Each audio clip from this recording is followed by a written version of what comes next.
Beyond 2000 is proudly brought to you by AMP, Australia's leader in personal superannuation.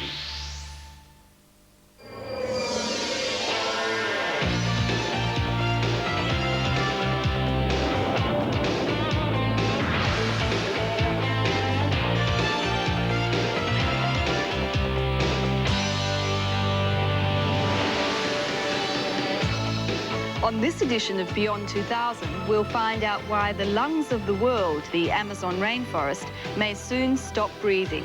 It's the most important single environmental issue facing the world today, and its outcome could decide whether human life will exist on this planet in the years beyond 2000. We'll also see why castration is no longer an essential weapon in the war against cancer. And we'll meet the Hawaiian love child who could force a complete rethink of Darwin's theory of evolution. Hello and welcome to Beyond 2000. Just as we refer to the middle of the last century as the steam age, in 100 years from now, people will describe our time as the computer age, or maybe even the nuclear age. And just as we now have people who tinker with steam engines as a hobby, the eccentrics of the future may tinker with their own nuclear reactor or personal computer. But it's unlikely those eccentrics will be able to match the lunacy of our common or garden variety steam enthusiast, as Jeff Watson explains.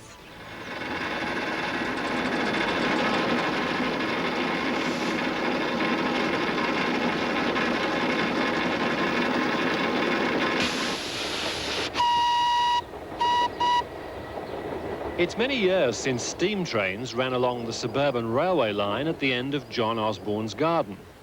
But while British Rail long ago abandoned steam for diesel electric, Mr. Osborn keeps alive the sacred flame. How long does it usually take to get up a head of steam after you've loaded up the furnace, John? 10 to 15 minutes. So where are we at the moment? We're about 12 and a half. We're just getting enough fire in, getting the fire burnt through well enough so that when it starts moving and using steam, there's enough fire there to make some more steam. It's most embarrassing to get about 5 foot up the lawn and stop. In the grand tradition of English eccentrics, Mr. Osborn has built the world's first steam-powered lawnmower.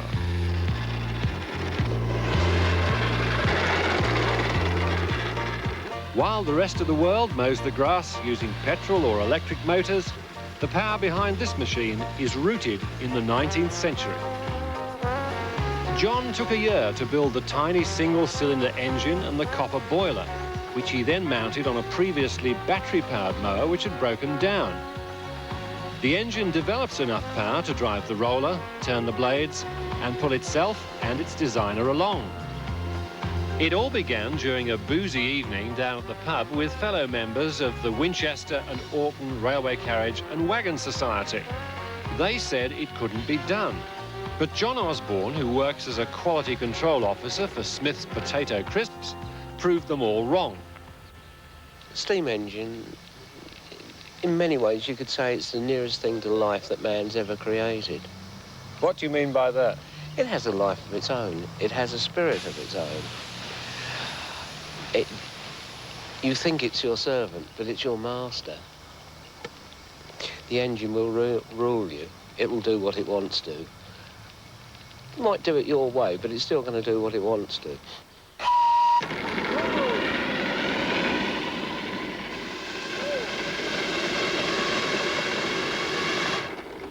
Oh, well, who cares about gallium arsenide chips or microcomputers?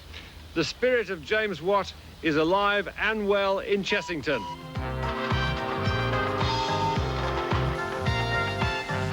But the steam mower wasn't just designed to travel on lawns. How could John hold up his head at the Model Railway Society if it didn't go on rails? John's mower isn't perhaps as elegant as some of the beautifully made model engines, but it's still powerful enough to take him for a ride. How reassuring it is as we move towards the 21st century that some people remain so engagingly dotty. In our high-tech society, John Osborn is a reminder that not everything has changed for the best. People like John are a safety valve on our high-pressure society, and all he wants to do now and then is let off a little steam.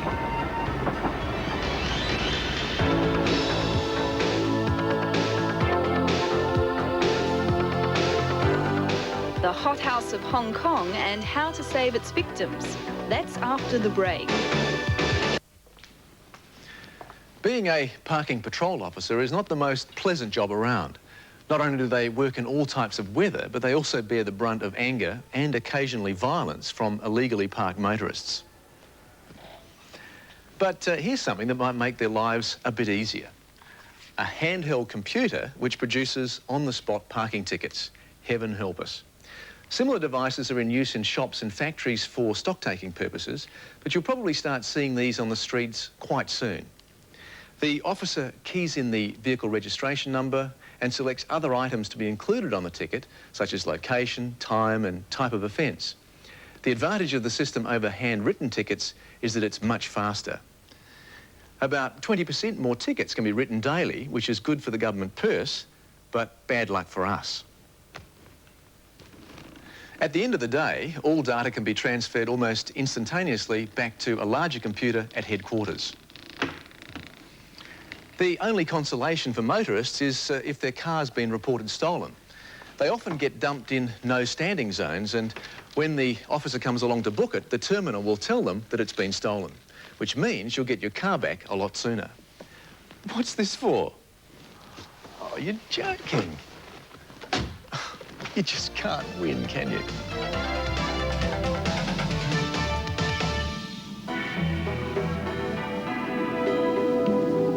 A typical kitchen scene in a typical Hong Kong restaurant. It's fiercely hot, crowded, and potentially dangerous. Living conditions throughout the colony aren't very different. As a result, burns are a common problem. For the number of people who are treated, many never get to a doctor or hospital. In Hong Kong, about 8,000 people a year are treated for burns, a high percentage of them serious. Now, at the start, we'd like to point out that there are some fairly graphic pictures in this story, but it was at the patient's insistence that they be shown. Apart from the physical deformities, there are often long-term psychological effects associated with burns. And for Asian people, there is an additional problem. It's called hypertrophic scarring, a condition common to people with yellow skin. The consequences can be devastating. Left untreated, it can cripple a person within a few months. Hypertrophic scarring is best described as an overgrowth of scar tissue, which produces contractures, blisters, itchiness, and in the worst cases, severe pain. A couple of weeks ago, Sing Chai had an accident at home with boiling water. Now, as recently as 10 to 15 years ago, the accident would have given him little chance of using his left hand ever again. But with some innovative thinking and a new approach here at Hong Kong's Prince of Wales Hospital, the future for Sing Chai is looking a lot brighter. Isn't it? Good man.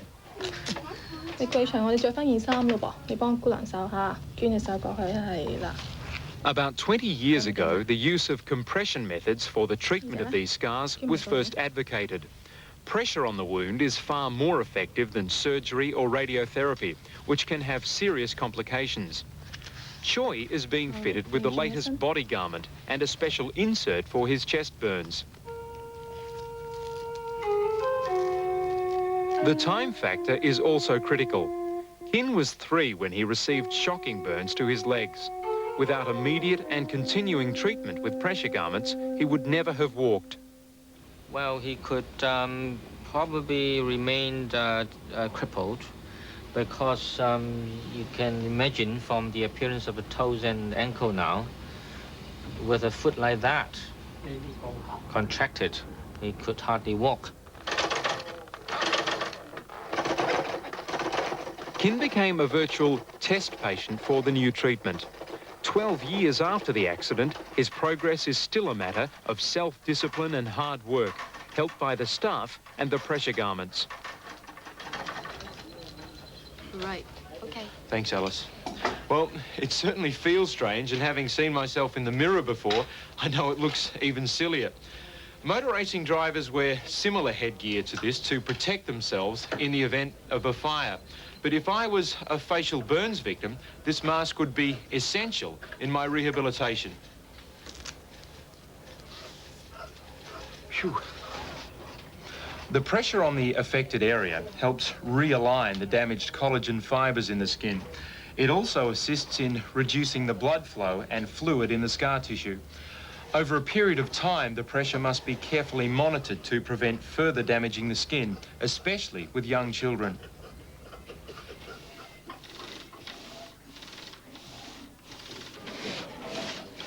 A vital part of the overall package for burns patients is occupational therapy. Getting the limbs moving again to maintain flexibility of the skin.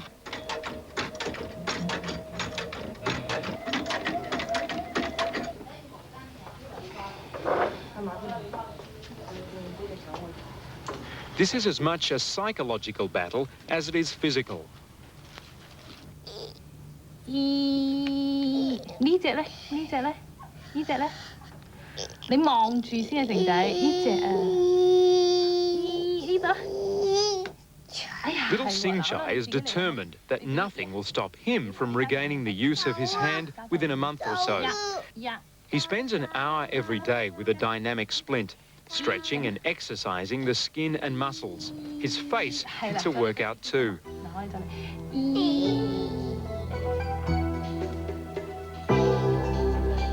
That some of the patients even survive their ordeals is remarkable. The man you're about to meet has beaten the odds with a resolve so powerful it made one feel very humble in his presence. Qi is further proof of the success of the program. He was badly burnt in an explosion about 12 months ago, and unfortunately it was some time before he came under Professor Lung's care. By that time, the contractures in his right hand, as you can see, were severe. But successful operations to his left hand, his feet and his neck have given him a flexibility he could never hope to have otherwise.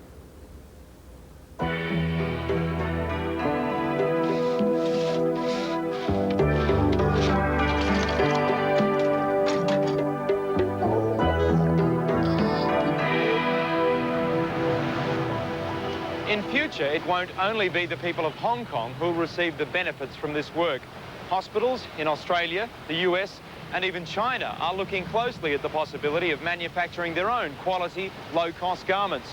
And when Hong Kong is returned to China in 1997, Professor Lung potentially will have an extra 1 billion patients. Coming up on Beyond 2000, you'll find out why this man looks so relieved.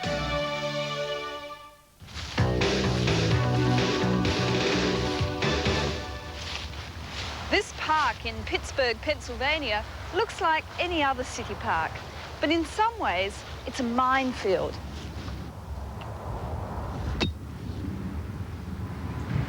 Or it could be if you tried to dig through it.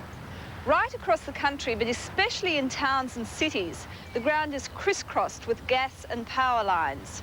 And if you hit one of them, you'd be lucky to survive. Whichever way you look at it, roadworks and excavations can be a dangerous business, and the excavator's tools of trade don't help much. Picks and shovels are safe enough, but take forever.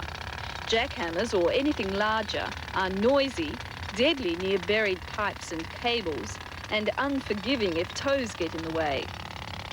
And if you missed the gas and power but hit a fibre optic cable, you'd be up for a couple of $100,000 in damages. Obviously, a new way of digging a hole was in order, and this is it. It's called the air knife. Developed by ACB Technology Corporation in Pittsburgh, the air knife blasts apart the ground with supersonic force.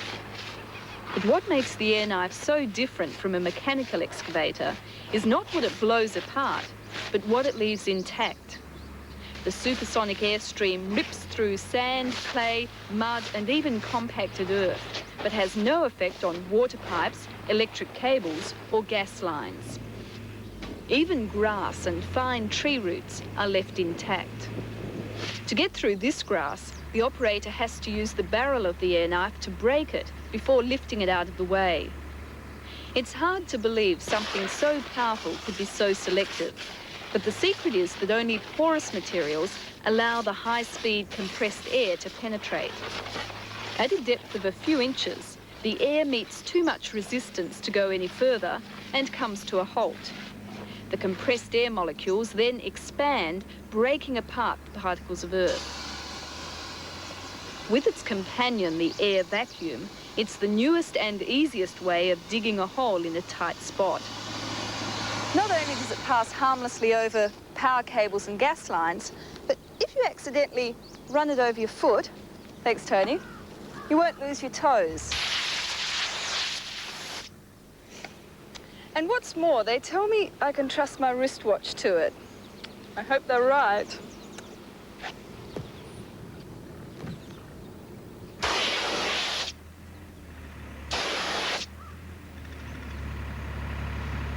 And it's down here somewhere. Here we are. Well, it's a bit grubby, but hey, it's still ticking. For heavy-duty excavation jobs, ACB technology has developed the AirKnife X2 model. The X2 delivers Mach 2.6, or more than 2.5 times the speed of sound, and blasts apart the most compacted ground. Meanwhile, ACB is working on another challenge, the air gun, a device to deliver greater pressure, but in short pulses. But nothing demonstrates what the air gun can do, like a polystyrene cup travelling at Mach 2.4. Okay, Randy? Fire magazine.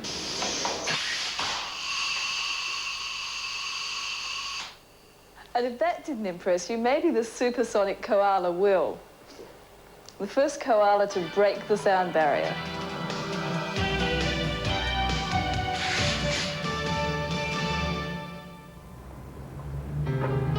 Les Hurst has cancer, prostate cancer, an increasingly common disease amongst elderly men. More than 200,000 cases are diagnosed around the world every year. It's the second most common malignancy in men after lung cancer. And one of the problems with it is that it grows so slowly, it's very hard to diagnose. Usually by the time we find it, it's very well advanced. So the emphasis in treatment has to be on stopping that spread. The prostate is a gland near the bladder that plays a role in producing semen. But for men of advanced years, it can prove to be a painful liability that unleashes cancers into the body. For cancer specialists like Dr. Robin Murray, prostate is considered the scourge of men that breast cancer is for women. Oh, it's very similar in its behaviour and pattern to breast cancer. And just as deadly? Well, in some ways, I think it's worse. These patients seem to have a shorter life expectancy than breast cancer patients, and they seem to be troubled more with bone pain. There are two ways of treating the problem usually. Firstly, injection with female hormones, and that has some rather nasty side effects. More common and more drastic is a surgical technique the doctors call orchidectomy. You and I would call it castration, and that has some rather obvious drawbacks. See, weight's constant. Yes. And we'll just look at the... But now, thanks to a British development, there's a painless alternative to these two flawed treatments. It's a new synthetic hormone drug called Zoladex, and Mr. Hurst is amongst an international group undergoing final clinical trials before it goes into general use. All right, then let's give you the Instead of surgery or lifetime use of dangerous hormones, Zoladex requires just a monthly injection to safely achieve the same results. Normally, the hypothalamus sends pulses to the pituitary gland to secrete hormones. These flow through the blood to the testes, which control the proper growth of the prostate. Problems are caused when too much of these hormones is produced. Zoladex interrupts the flow of the male hormone testosterone just as effectively as castration, but without surgery. Inside the needle, the drug is held within a biodegradable pellet or depot, which, when injected just under the skin, will slowly break down and release its artificial hormones over a period of about 28 days.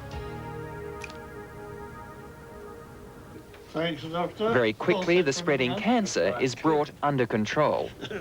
Well, this is a bone scan carried out before treatment, and as you can see, there are a large number of black spots scattered throughout the skeleton, and those are the areas where the cancer is spread to.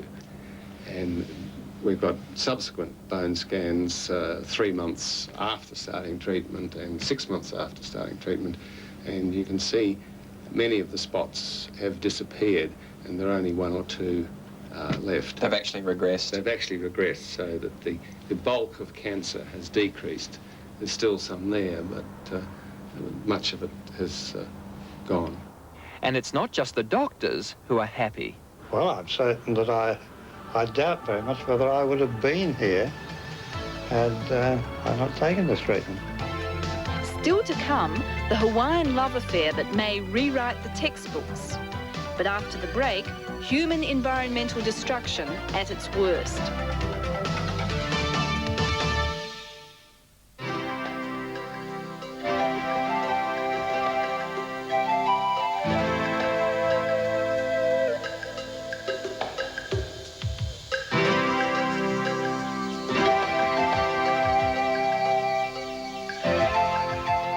The Amazon rainforest, beautiful, exotic, brimming with life. More than half the world's species of plants and animals are found here, and over 100 different kinds of trees have been found in one single acre.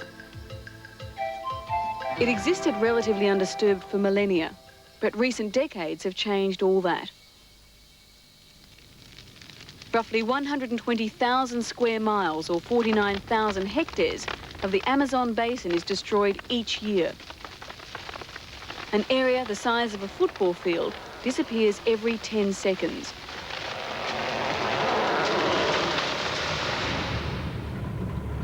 We were travelling through the region to observe the destruction that's considered to be the greatest ecological disaster of our time. Once we would have made such a journey by boat, but now the Trans-Amazonia Highway cuts a path through the basin. With the coming of the roads, the area has opened up to farming, colonisation, and inevitably, exploitation.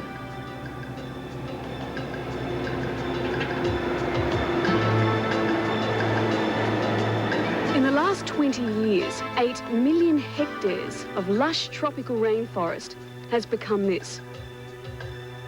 Infertile, dry pastures overtaken by weeds. Ironically, it won't even support the cattle that it was originally cleared for. So what's been the recipe for a disaster of this magnitude? How has the world's richest ecosystem come to this? The first ingredient is Brazil's poverty. The country has a foreign debt of over $100 billion, and to increase production and boost exports, it clears its forests for pasture land, mining and timber. Selling off its natural resources may be a quick way to make money, but obviously it's detrimental to the country in the long term. A second ingredient.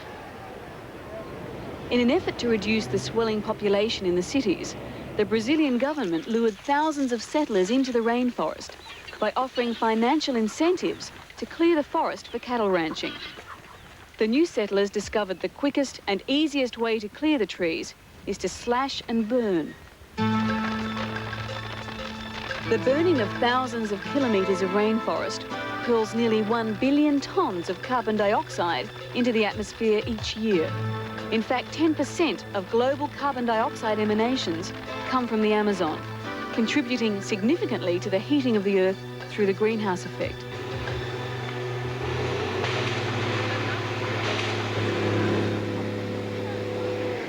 And the very trees that are needed to absorb the carbon dioxide are being logged.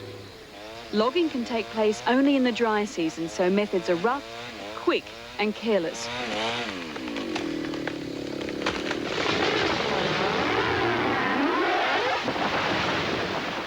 Each time a single tree falls, it brings part of the canopy with it. Sunlight streams in, changing the ecosystem almost instantly.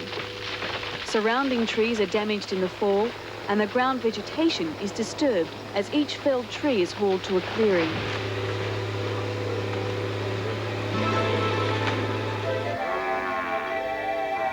Once the land is clear, the cattle are introduced. What ranchers didn't count on was the poor quality of the forest soil.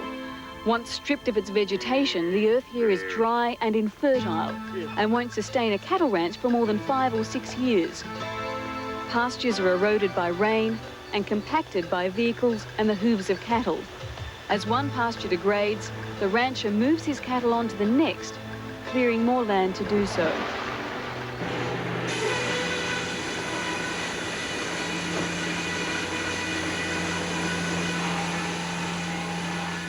This area near Belém in northern Brazil has the dubious honour of having the highest sawmill density in the world. It used to be that loggers would take just half a dozen or so different species of trees, but now these operations are known as predatory logging. To maximise profits, they'll move into an area and take as many as 60 different species. 60% of the wood logged in this region ends up as scrap. Valuable wood is burnt to produce charcoal in ovens like this that form a haze across the landscape. It could be any wood from any region, but instead it's species of trees unique to this area. Most of these people have come from the south, where the logging will no longer sustain them. They've only been here 7 years, and yet within the next 5, this entire region will be totally logged out. Already they're making plans to relocate deeper into the forest, and so the cycle of destruction continues. So what's the end product? What has the clearing and the destruction produced? Hamburgers. South American beef is lean and cheap and is exported for hamburger meat. It's feeding America's insatiable desire for cheap, fast food. The figures are astonishing. Scientists have calculated that we lose about half a ton of rainforest for every hamburger produced in a Central American forest. In America, a trip for 4 to a fast food outlet is an expensive meal in more ways than one. So what's the real cost of lunch for that family of 4? Well, those 4 patties represent an area that's 25 metres or 200 feet square. That's from me to Manuel and across to Sabino over there, perhaps the size of your living room. And within this tiny space, there are 30 different plant species. And some of those are very special. For example, it's been discovered the bark of this tree, the jactae, is an excellent cough suppressant and general cold remedy. And then, of course, there are big beauties like this one that are home to thousands of mammals and different birds. On a smaller scale, this plot could have as many as 200 different insect species, some of which haven't even been described by science. The one we saw a minute ago almost defies description. That's not all we'd lose. A quarter of all medicines bought in pharmacies around the world come from rainforests. For hundreds of years, local Brazilians have come to pharmacies like this to buy their jungle-grown remedies. In developed countries, the packaging's different, but that's all. Medicines from tropical rainforests form the basis of many of our antiseptics, sedatives and stimulants. They help cure a variety of ailments as diverse as heart disease and neurological disorders. This drug, curarine, comes from a tropical vine and it's used as a muscle relaxant during surgery. It literally saves thousands of lives daily. And of the 3,000 plants known to contain anti-cancer properties, 1/2 come from tropical rainforests. So who knows what cures and treatments the human race is depriving itself of in the millions of hectares of rainforests that we lose every year.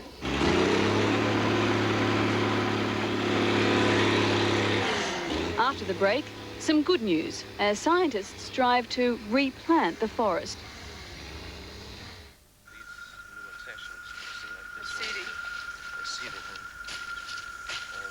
Algerson Serrao works for Embrapa, the Brazilian government's scientific body. For 10 years, he's been researching sustainability, techniques to reclaim and rehabilitate pastures that have been abandoned due to their poor condition. Algerson has been looking at introducing new strains of grasses and various plants of the bean family known as legumes. Legumes attract nitrogen to the soil and contain higher protein and nutrient values than grass, so they'll strengthen the soil and the cows that feed on them. The legume they're looking for will stay green all year round.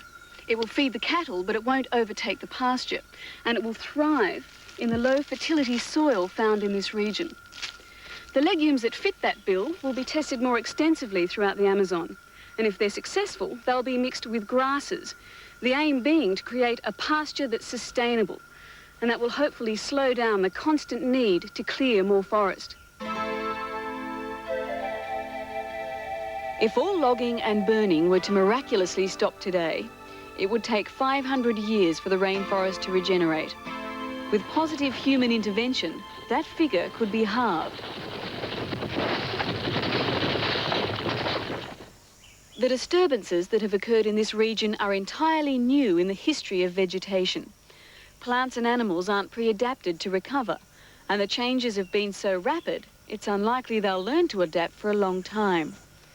Chris Ewell from the Department of Biology at Pennsylvania State University has been working in Brazil for several years.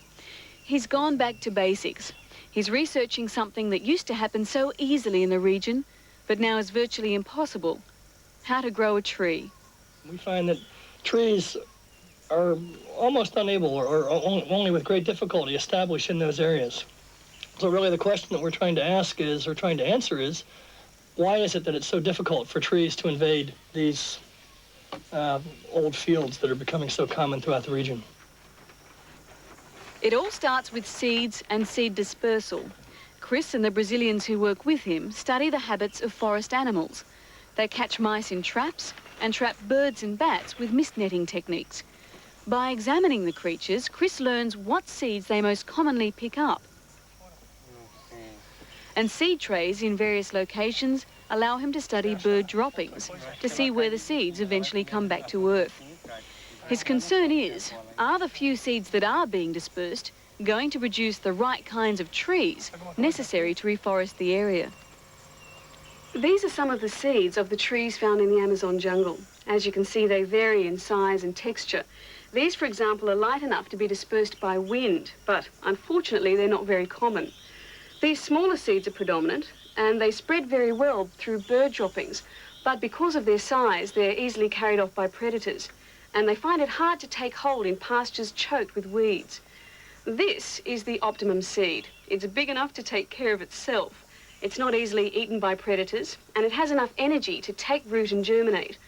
The problem is that because of its size, it's not easily carried from the forests to the fields where it's needed. So Chris and his team are discovering that if it's left to nature to reforest the fields, the right kind of trees aren't going to make it. The remnant forest is usually far away. And it turns out that most of the flora, most of the plants in the forest have seeds that require animals for dispersal to get from one place to another. And the main animals would be things like bats or birds or perhaps small rodents. And most of those animals are disinclined to move from their natural habitat out into these entirely new ecosystems. So one real barrier is simply getting seeds out there. The only option open to Chris is to plant the seeds himself, literally by hand. It's a daunting task, but if just a few are planted widely spaced, they'll serve as a magnet, particularly if they're producing edible fruits. Birds will fly to them and defecate seeds, so additional trees and plants will grow and produce a microclimate for further vegetation and animal life. Fire is another element new to the region. Since the clearing of the forest, giant grass fires have swept across Brazil. Most trees haven't experienced fire before, and Chris is trying to predict which ones will cope best. A tree's ability to survive a fire depends on the thickness of its bark. The bark covers a layer of tissue just one cell thick that regulates the growth of the tree. If the tissue dies, so does the plant. Using rope dipped in kerosene, they simulate the height and intensity of a ground fire. A thermocouple is placed beneath the bark and is used to measure the temperature of the tissue. If it exceeds 60 degrees, it's an indication the bark isn't thick enough and the tree would die in a fire, proving to Chris the tree isn't suitable for planting in fire-prone areas. It's important to all of us that the work of Algerson, Chris, and all the scientists in the Amazon is successful. At the present rate of destruction, the remaining tropical rainforests of the world will be gone in 30 years. Our world's weather patterns are threatened by the emissions from the fires lit to clear the land. And gradually, if choked long enough, the lungs of the world, as the Amazon basin is known, will stop breathing altogether. Chris Yule suggests that if the rest of the world wants to help, supporting local Brazilian environmental groups who understand the local issues is the best way to make an impact. I think up to now the rest of the world has done a very good job of calling attention to the problems. But I think there's time probably for a shift in strategy for non-Brazilian environmental groups. What I would recommend is that they now realize that there is a fairly strong grassroots environmental movement in Brazil. And that grassroots movement needs external support. In other words, money now applied to nationals, Brazilian nationals, to work within the country to resolve these problems is what's needed. The issue rests with all of us.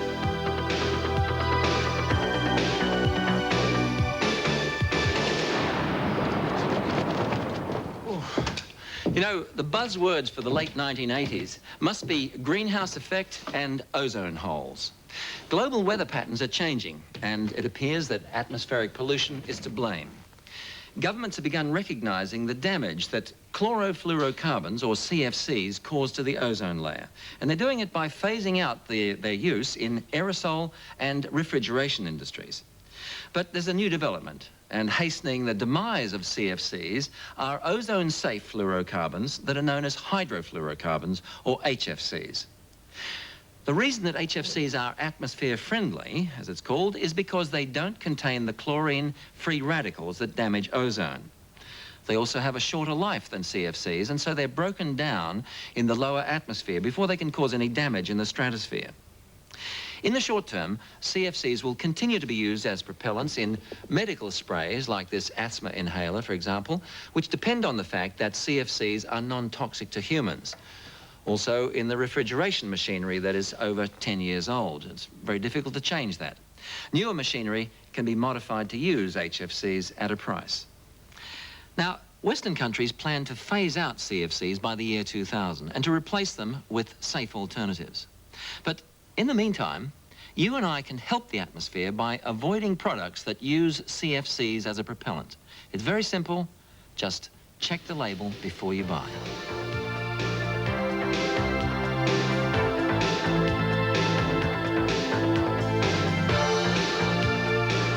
Next up, the accidental experiment in cross-species breeding that succeeded.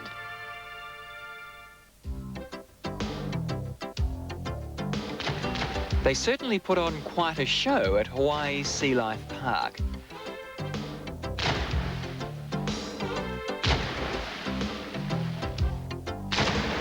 Fabulous animals, aren't they?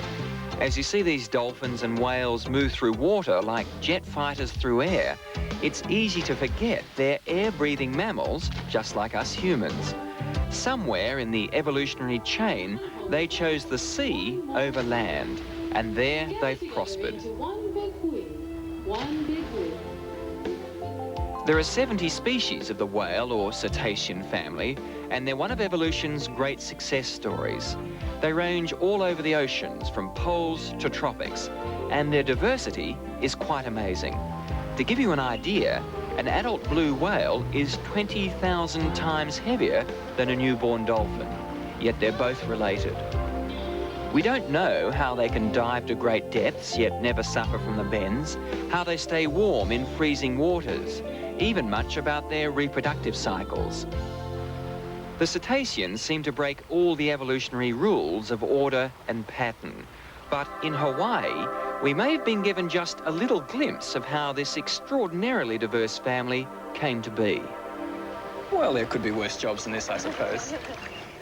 Whales and dolphins have been seen together in the wild and even playing in the surf and in the bowways of boats. But a few years ago, here in this tank, there was a night of, well, mutual attraction. And the outcome was a wolfen.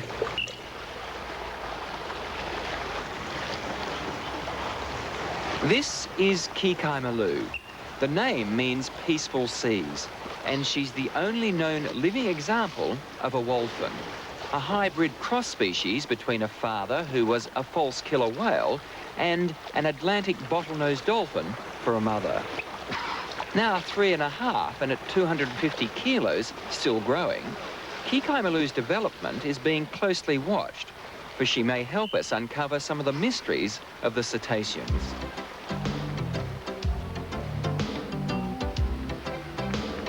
Her father was one of Sea Life Park's false killer whales. These powerful animals can move at 50 kilometres an hour despite weighing nearly a tonne, dwarfing the bottlenose dolphins. But it didn't prevent that night of unplanned magic, a typical show business coupling by the sounds of it. This was absolutely not a genetic experiment. This was just, they worked together. They were all doing the shows together. When Puna was getting close to term, we began to suspect that perhaps there was something other than a baby dolphin in her, simply because she was so big. As things would have it, the calf was about a normal dolphin-sized calf. It was not significantly larger. It was, however, obvious from minute one that this was no bottlenose. You know, the head shape was very, very distinctive. Kikaimalu has already outgrown her mother, being twice the weight of a dolphin of similar age. Her distinctive melon-shaped head easily sets her apart from the dolphins, as does her appetite. Mother has 88 teeth, Dad had 44. She sits right in the middle with 66. Until recently, hybrids hadn't been of much interest to the scientists because their cross-species genetics meant they were often sterile. So it's with some expectation that observers await to see if Kikaimalu reaches sexual maturity in about 3 years' time. Given our lack of understanding about marine mammals, she may fill in some important gaps in our knowledge. It's certainly possible. It certainly is possible. And it will be real interesting to see if she does reproduce. So we'll come back in a couple of years and find out? It'll be real interesting to see if she does reproduce, what it looks like. Until then, she's being trained like the others for an eventual performing debut. Sea Life Park uses the common form of operant conditioning, which involves ignoring incorrect behaviour and rewarding a job well done. Kikaimalu is coming along just fine. She has all the elements needed for training, she's willing to try new things, and she has a healthy appetite.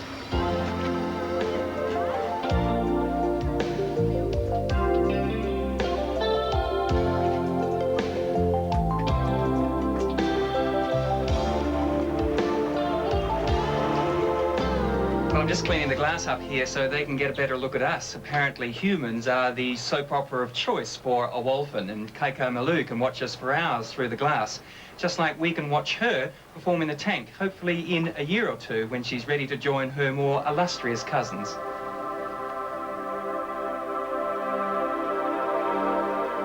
That's all from this edition of Beyond 2000. On our next journey into the future, we'll look at robots as television stars. But the robots won't be in front of the cameras, they'll be operating them.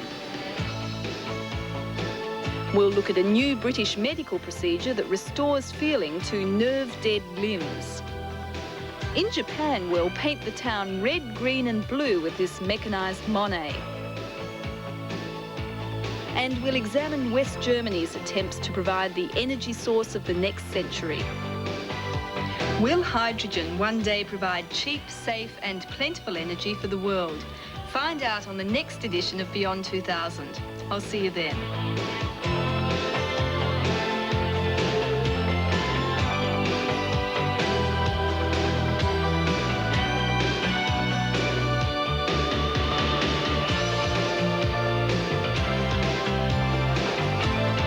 Tomorrow night at 8:30, don't miss the outrageous new Aussie comedy series, Fast Forward.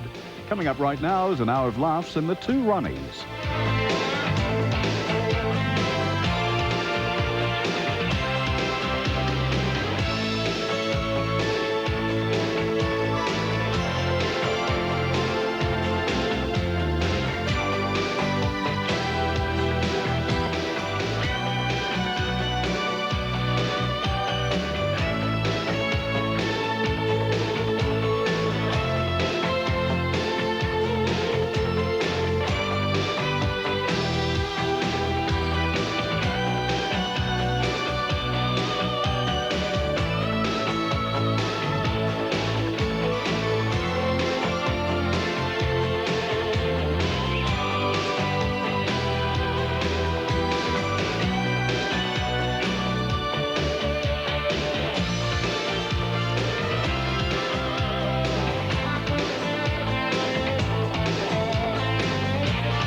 Beyond 2000 was proudly brought to you by AMP, providing the right life insurance for all Australians.